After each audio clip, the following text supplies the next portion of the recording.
Hello guys, welcome to my channel. நான் தான் உங்கள் அஸ்வின். ஸோ இன்றைக்கி இந்த வீடியோவில் எதை பற்றி பார்க்க போகிறோம் அப்படின்னா, ஃப்ரான்ஸ் காரை பற்றி தான் பார்க்க போகிறோம். இந்த கார் வந்து என்னோடய ஃப்ரெண்டு வந்து ஒரு 10 months முன்னாடி வாங்கினா. அதுக்கப்புறம் நாங்கள் நிறைய ட்ரிப்ஸுக்கு இந்த கார் தான் எடுத்துகிட்டு போயிட்டு வந்தோம். ஸோ இந்த காரோட ஓவரால் பர்ஃபார்மன்ஸ் எப்படி இருக்குது, இந்த கார் வந்து வேல்யூ ஃபார் மணியா, இது எல்லாமே இந்த வீடியோவில் தான் பார்க்க போகிறோம். இது கொஞ்சம் டீட்டெயில்டாகவே இருக்கும், ஏன்னா இவனே கொஞ்சம் டீட்டெயில்டாக அனலைஸ் பண்ணி தான் இந்த கார் வாங்கினா. நிறைய பேருக்கு பார்த்திங்கன்னா பலினோவா இல்லை ஃப்ரான்ஸான்னு ஒரு சின்ன கன்ஃபியூஷனும் இருக்கும். ஸோ அதனால தான் நாங்கள் வந்து இந்த காரை வந்து ரிவ்யூவே போகிறோம். வாங்க வீடியோக்குள்ளே போகலாம்.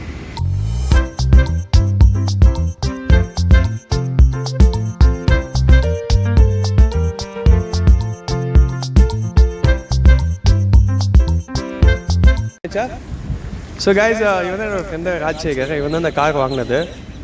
ஸோ ராஜி, நீ வந்து இந்த காரை பற்றி சொல்லு. இந்த கார் வந்து நீ எதுக்கு சூஸ் பண்ண? இந்த கார் வாங்கும்போது கூட எந்த பிராண்டெல்லாம் நீ கம்பேரிசன் பண்ணி? இந்த பலினோவுக்கும் இதுக்கும் நிறைய கன்ஃபியூஷன் இருக்கும்.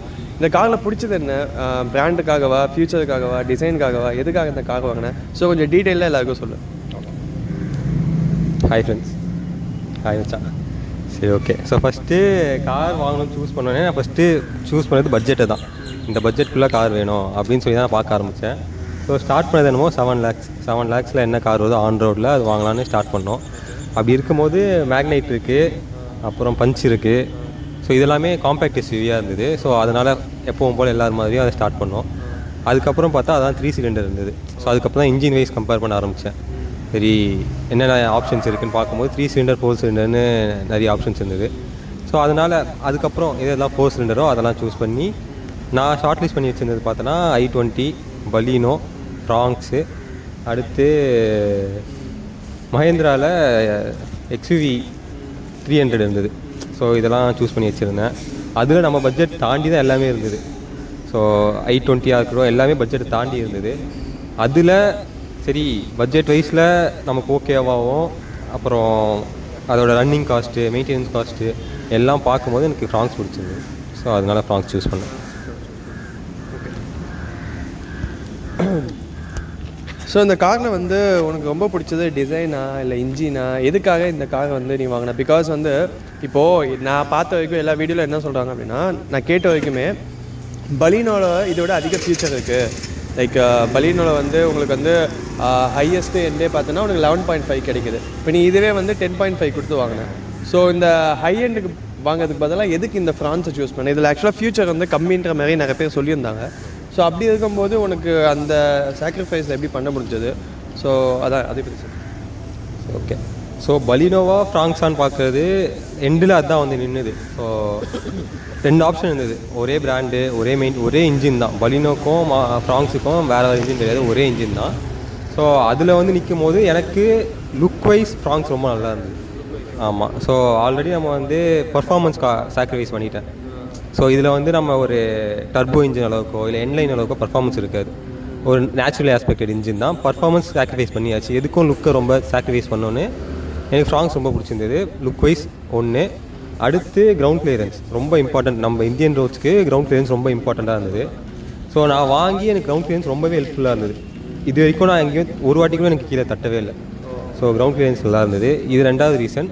மற்றபடி பலினோக்கும் இதுக்கும் ஒரே இது தான். ஃபீச்சர்ஸ் வைஸ் பார்த்தோன்னா ஓகே, டாப் எண்டான பலினோவில் நிறைய ஃபீச்சர்ஸ் எனக்கு தேவையில்லாத ஃபீச்சர்ஸாக இருந்தது. க்ரூஸ் கண்ட்ரோலாக இருக்கட்டும், அந்த ஹெட்ஸ்அப் டிஸ்பிளேவாக இருக்கட்டும், இல்லை இந்த 360 degree கேமரா, இண்டிகேட்ரு, இந்த ரியர் கேமரா, இது எல்லாமே எனக்கு தேவையில்லாத ஃபீச்சராக இருந்தது. இப்போ இந்த மாடலில் எனக்கு தேவையான எல்லா ஃபீச்சர்ஸும் இருக்குது. Power window, இன்ஃபோடைன்மெண்ட்டு. ஸோ அதெல்லாம் உள்ளே போய் பார்க்கும்போது நான் சொல்கிறேன். சரி, ஓகே. ஸோ இந்த காரோட ஓவரால் பர்ஃபார்மன்ஸ் எப்படி இருந்தது? இந்த காரை வச்சு நம்ம ட்ரிப்லாம் போயிட்டு வந்தோம். ஸோ அந்த லாங் ட்ரிப் போயிட்டு வந்த போது இந்த காரோட ஹைவே பர்ஃபார்மன்ஸ் எப்படி இருந்தது? சிட்டிக்குள்ளே ஓட்டும் போது எப்படி இருக்குது? எஸ்பெஷலி மைலேஜ் எவ்வளோ தருது? சிட்டிக்குள்ளே ஓட்டும் போது எவ்வளோ தருது? ஹைவேஸில் ஓட்டும் போது எவ்வளோ தருது? அதை பற்றி சொல்லு. ஸோ இன்ஜின் வைஸ் பார்த்தோன்னா நம்ம அது ஒரே நாளில் 600 கிலோமீட்டர் நம்ம போனோம். ஸோ நம்ம அவ்வளோவாலாம் ஸ்டாப் பண்ணல, ஒரே ஸ்ட்ரெச் அடிச்சுட்டே இருந்தோம். ஸோ இன்ஜின் ஸ்ட்ரெஸ் ஆகலை, ரொம்ப ஸ்மூத்தாக போயிட்டு இருந்தது. 5 பேர் உட்காந்து கம்ஃபர்டபுளாக இருந்தாங்கன்னா பின்னாடி இருக்க 3 பேருக்கு அது கொஞ்சம் அன்கம்ஃபர்டபுளாக தான் இருக்கும். ஸோ நம்ம இது வந்து ஒரு ஹேட்ச்பேக்கோட கொஞ்சம் ஹைட் ஏற்றி விற்கிறோம், அவ்வளோதான். ஸோ 5 பேர் போகிறதுக்கு கொஞ்சம் கன்ஜஸ்டடாக தான் இருந்தது. மற்றபடி பர்ஃபார்மன்ஸ் ரொம்ப நல்லா தான் இருந்தது.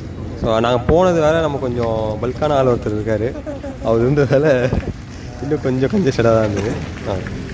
ஸோ காரோட ஓவரால் மெயின்டெனன்ஸ் ஸோ ஆக்சுவலாக அதான் காரோட ஓவரால் மெயின்டெனன்ஸ் எவ்வளோ வந்தது, அது மெயின்டெனன்ஸ்லாம் கட்ட முடியுதா, கரெக்டாக இருக்கா? ஸோ அதை பற்றி கொஞ்சம் சொல்லு. ஸோ வண்டியோட மெயின்டெனன்ஸ் காஸ்ட் பார்த்தோன்னா எனக்கு இப்போ ஃபஸ்ட்டு 3 சர்வீஸ் ஃப்ரீ தான். ஸோ ஃபஸ்ட்டு வருஷம் கவலை கிடையாது. அடுத்து 1 ரூபா கூட வாங்கலை, பிக்கப் ட்ராப் எல்லாமே பண்ணிட்டாங்க. ஸோ ஃபஸ்ட்டு 3 சர்வீஸ் ஃப்ரீ தான். அடுத்து பார்த்தோன்னா அடுத்த வருஷத்துலேருந்து எனக்கு ஃபஸ்ட் 10,000 கிலோமீட்டர் ஓடினா சர்வீஸ் விடணும், இல்லைனா 1 வருஷம் ஆனால் சர்வீஸ் விடணும். ஸோ அடுத்த சர்வீஸ் வந்து 5,000 ரூபா ஆகும்னு சொல்லியிருக்காங்க. அதிகபட்சம் என்ன தான் ஆனாலும் ஜென்ரல் சர்வீஸ் 5,000 ரூபா. மற்ற பிராண்டுகளை கம்பேர் பண்ணும்போது இதுதான் இருக்கிறதுலே கம்மி. ஸோ அதுக்கப்புறம் ரெஸ்பான்ஸாக இருக்கட்டும், சர்வீஸ் சென்டராக இருக்கும், சர்வீஸ் நெட்வொர்க்கு, இது எல்லாமே அதிகமாக இருக்குது. மாருதியில் வந்து எனக்கு தெரிஞ்சு ஏரியாவுக்கு ஒரு சர்வீஸ் சென்டராக இருக்கும். ஸோ அதுவும் நல்லா தான் இருக்குது. சர்வீஸு, மெயின்டெனன்ஸ் இது எல்லாமே பெஸ்ட்டாக இருக்குது. ஸோ இந்த காரோட இன்டீரியர் எப்படி இருக்குது, பூட் ஸ்பேஸ் எப்படி இருக்குது, இதெல்லாம் வந்து நம்ம உள்ளே போய் பார்க்கலாம். ஓகே, ஸோ இப்போ நம்ம வந்து இன்டீரியர் பார்க்கலாம். அதுக்கு முன்னாடி நம்ம 3 சிலிண்டர் 4 சிலிண்டர் சூஸ் பண்ணதில் வந்து ஏன் 4 சிலிண்டர் போனோம்னா, இப்போ வண்டி ஆல்ரெடி ஆனில் தான் இருக்குது. ஆனால் நமக்கு இன்ஜின் நாய்ஸ் சுத்தமாக வரல, ஒரு வைப்ரேஷன் இல்லை, எதுவுமே இல்லை. இதே 3 சிலிண்டர் இன்ஜின்னா வைப்ரேஷன் இருக்கும், இன்ஜின் நாய்ஸ் வரும். ஸோ அது ஒன்று வந்து இதில் ரொம்ப அப்ரிஷியேட் பண்ண வேண்டிய விஷயம். அடுத்து நம்ம வந்து இன்டீரியர் பார்த்தா ரொம்ப இது பெரிய டிஸ்அட்வான்டேஜ்னால் அது இன்டீரியர் தான். மாருதி வந்து ஒரு அப்டேட்டே பண்ணல. மற்ற நீ என்ட்ரி லெவல் கார் இது போனாலும் அங்கேருந்து டாப் எண்ட் வரைக்கும் ஒரே மாதிரி இன்டீரியர், ஒரே மாதிரி கீ.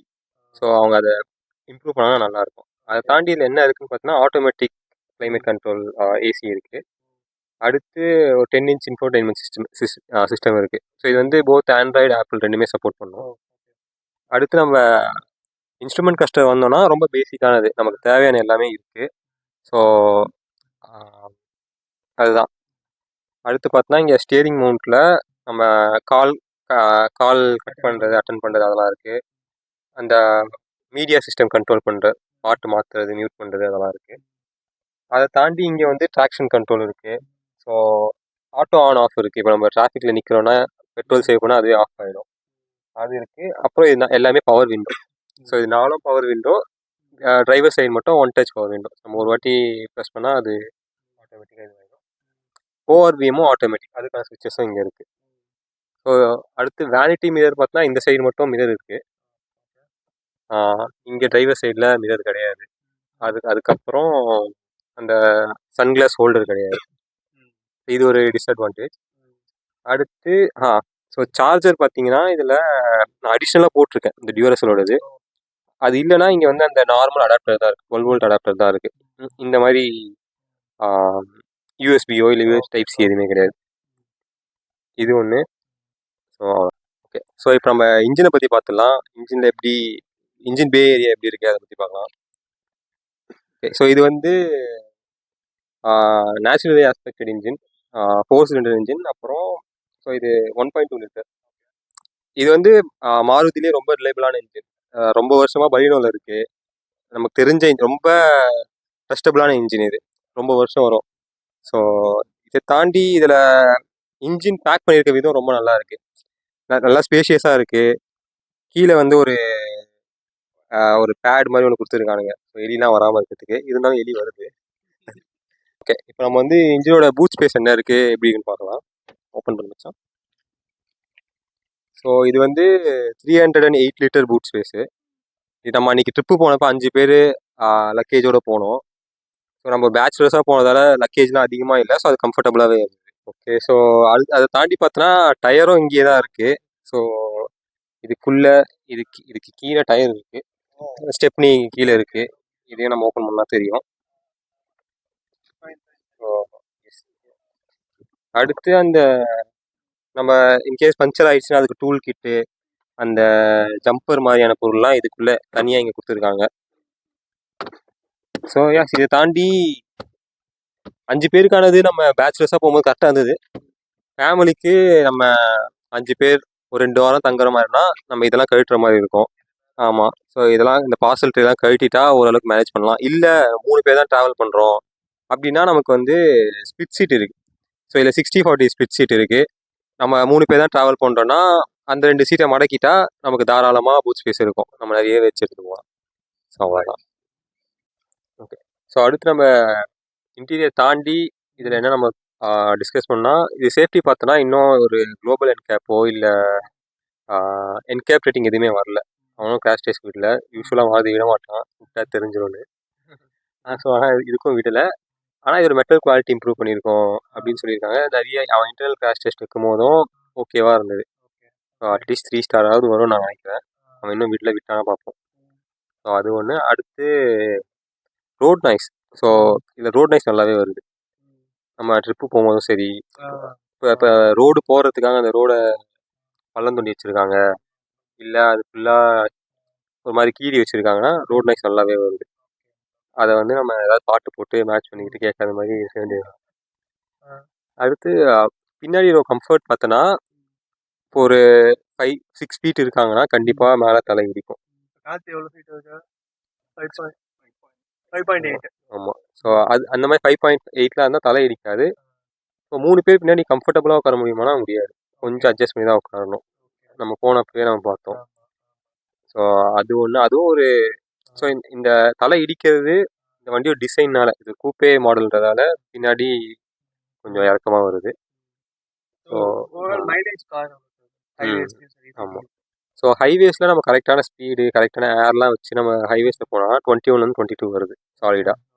நம்ம என்ன ஸ்பீடில் ஒரு 80 to 100 போகிறோன்னா நமக்கு அந்த ஸ்பீடு வருது. அதுவே நம்ம சிட்டிக்குள்ளே கரெக்டான ஆர்பிஎம்மில் இப்போது 1.5 to 2 ஆர்பிஎம்மில் 1500 to 2000 ஆர்பிஎம்மில் மெயின்டைன் பண்ணுறோன்னா அரௌண்ட் 15 to 16 வருது சாலிடாக. ஸோ மைலேஜ் இந்த வண்டி ரொம்ப நல்லாவே வருது. அவங்க என்ன சொன்னாங்களோ அவங்க கிளைம் பண்ண மைலேஜ் இதில் நல்லா வருது. ஓகே. ஆமாம். ஸோ காரோட ஆக்சுவலாக ஓவரால் ப்ரைஸ் என்ன? ஆன் ரோட் ப்ரைஸ் எவ்வளோ? ஸோ ஆன் ரோட் ப்ரைஸ் வந்து 10.3 lakh கரெக்டாக. நம்ம வந்து எக்ஸ்ட்ராவாக இந்த கேமரா, சீட் கவரு, இந்த எக்ஸ்ட்ரா ஃபிட்டிங்ஸ்லாம் போட்டதெல்லாம் 10.5 வந்தது. ஸோ இது ஆன் ரோட் ப்ரைஸ். இது நான் சொல்கிறது வந்து 10 மாதத்துக்கு முன்னாடி. ஸோ இப்போ நான் இந்த கார் வாங்கணும்னா நீங்கள் வந்து என்ன பலினோக்கு போக சொல்லுவியா, இல்லை இதே கார் வந்து வாங்க சொல்லுவியா? அண்ட் தென் இந்த கார் வந்து ரியலாகவே வேல்யூ ஃபார் மணிக்கு ஓகேவா? ஸோ இந்த ஃப்ராங்ஸில் இந்த டெல்டா ப்ளஸ்ன்றது ஒரு வேல்யூ ஃபார் மணி வேரியன்ட். இதுக்கு நம்ம தேவையான எல்லாமே க்ரூஸ் கண்ட்ரோல் இல்லை வண்டியில். ஸோ எனக்கு பர்சனலாக க்ரூஸ் கண்ட்ரோல் தேவைப்படாதுன்னு தோணுச்சு. நம்ம ஹைவேஸில் ரொம்ப கம்மியாக போவோம். அப்படியே போனால் நம்ம ரோட்டில் வந்து எப்படி 1 கிலோமீட்டருக்கு நம்ம பிரேக் போட்டுருவோம், அது கேன்சல் ஆகிடும், மறுபடியும் போடுவோம். அது போக நம்ம சர்வீஸ் விடுறோம். 5 வருஷத்துக்கு அப்புறம் க்ரூஸ் கண்ட்ரோல் ஏதாவது பிரச்சனை வந்ததுன்னா அது எக்ஸ்ட்ரா செலவு தான் நமக்கு. அதை மாதத்துக்கு 10,000 15,000 கேட்பான். ஸோ அதனால் நான் அந்த க்ரூஸ் கண்ட்ரோல் எனக்கு பெரிய விஷயமா தெரியல. மற்றபடி ரொம்ப எனக்கு தேவையான எல்லாமே. ஒரு கேமரா இல்லை, ஸோ அது ஒரு நெகட்டிவ். அதை நான் சொல்லணும்னு நினச்சிருந்தேன். ரியர் கேமரா நம்ம எக்ஸ்ட்ராவாக போட்டது, அதனால தான் நமக்கு அந்த 20,000 எக்ஸ்ட்ரா. ரியர் கேமரா மட்டும் ரேட் கம்மி தான், பட் எல்லாமே சேர்த்து நம்ம 20,000 ஆச்சு.